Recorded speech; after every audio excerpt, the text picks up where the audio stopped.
स्रोत में अरब व्यापारियों का जिक्र है। हाँ, वो जरूर थे। वो लोग तो काफी पहले से वहां व्यापार कर रहे थे। उनकी क्या प्रतिक्रिया थी? उनकी प्रतिक्रिया बिल्कुल उलट थी। वो लोग आशंकित थे, चिंतित थे। क्यों? उन्हें क्या डर था? डर बिल्कुल वाजिब था उनका। देखिए, अरब व्यापारियों का सदियों से वहां दबदबा था, खासकर मसालों के व्यापार में। वो इस खेल के पुराने खिलाड़ी थे। उन्हें फौरन ये महसूस हुआ कि ये जो नए यूरोपीय आए हैं, पुर्तगाली, ये सिर्फ हिस्सा नहीं बटाएंगे, बल्कि शायद उन्हें बाहर निकालने की कोशिश करेंगे। उन्हें अंदाजा हो गया था कि ये नए खिलाड़ी पुराने नियमों से खेलने वाले नहीं हैं। वो नहीं चाहते थे कि पुर्तगाली यहाँ जम पाएं। तो ये समझना जरूरी है कि पुर्तगालियों से पहले हिंद महासागर का व्यापार चलता कैसे था। स्रोत कहता है बहु भागीदारी वाला सिस्टम।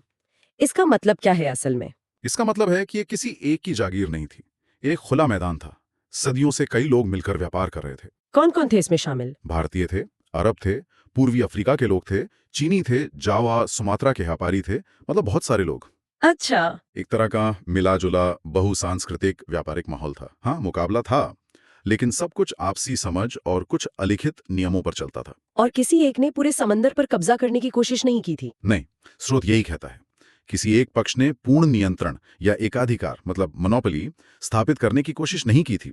सब मुनाफे के लिए थे, पर सिस्टम तोड़ने के लिए नहीं। और यहीं पर पुर्तगाली एकदम अलग सोच लेकर आए। बिल्कुल, यही कहानी का सबसे बड़ा मोड़ है। स्रोत साफ कहता है कि उनका लक्ष्य सिर्फ इस पार्टी में शामिल होना नहीं था, बल्कि पूरी पार्टी पर कब्जा करना था।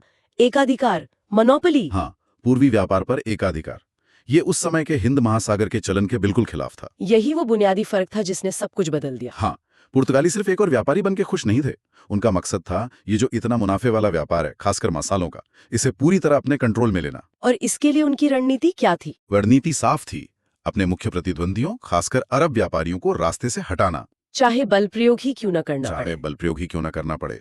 ये हिंद महासागर के सदियों पुराने संतुलन, आपसी समझ और नियमों के लिए सीधी चुनौती थी। ये व्यापार के साथ साथ शक्ति प्रदर्शन की भी शुरुआत थी। तो वास्को डी गामा भारत में रहा करीब 3 महीने। हाँ, लगभग 3 महीने। इस दौरान क्या हुआ इसका ज्यादा ब्यौरा नहीं है, लेकिन जब वो वापस पुर्तगाल गया तब कहानी बदल गई। स्रोत कहता है कि वो अपने साथ प्रचुर मात्रा में माल ले गया। हाँ, काफी माल ले गया। और यूरोप में उसे बेचकर अत्यधिक मुनाफा कमाया।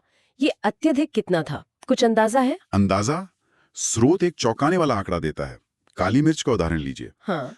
उस समय यूरोप में जो काली मिर्च बिचौलियों जैसे वेनिस के व्यापारियों या अरबों के जरिए पहुंचती थी, हाँ। उसकी कीमत वास्को डी गामा जो सीधे भारत से लाया, उसकी तुलना में 10 गुना ज्यादा थी।